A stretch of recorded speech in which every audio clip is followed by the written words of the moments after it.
terms of, I think, the damage done, obviously the addict was the most important character. And I found a proliferation of these Sex Addicts Anonymous branches all over North America, and a couple of chat lines.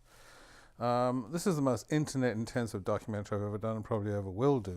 And the whole thing is a series of URLs, really. But finding this chat line about porn addicts, I was able to so-called infiltrate it and say who I was. You know, I'm always very honest. I'm a documentary filmmaker. I'm here to find people who want to talk about this. And one thing led to another. And eventually I got the names of half a dozen so-called porn addicts.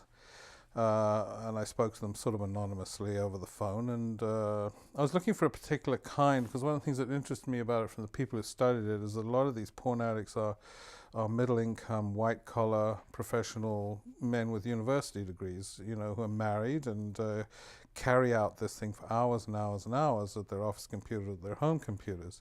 So I was able to find somebody like that in Western Canada, an executive with an oil company. And when I met him, he was absolutely out of central casting. I mean, he couldn't have come across more clearly, more of a stable, kind of middle-of-the-road guy, very, very clear, but with this really dark secret that eventually he had to reveal and decided to reveal to us in order to save his marriage. We took some steps to disguise his identity, which is new for me. We shot him in the dark against a green screen, so we impose images on the green screen behind him. But his voice was so perfect for this part that I went back to him and I said, could we use your real voice? And he went back to me and said, well, he wasn't sure. He thought his voice was okay, but he had a problem with some of the images. Anyway, to cut a long story short, we eventually found an actor. I auditioned actors, and we sent them a tape of the addict's voice. And this one actor, Craig Eldridge, did a really brilliant job in doing the voice, but being off enough from the original voice that you can't recognize the original voice.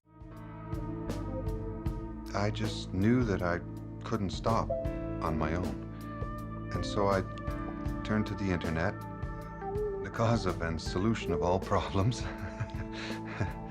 and found a therapist.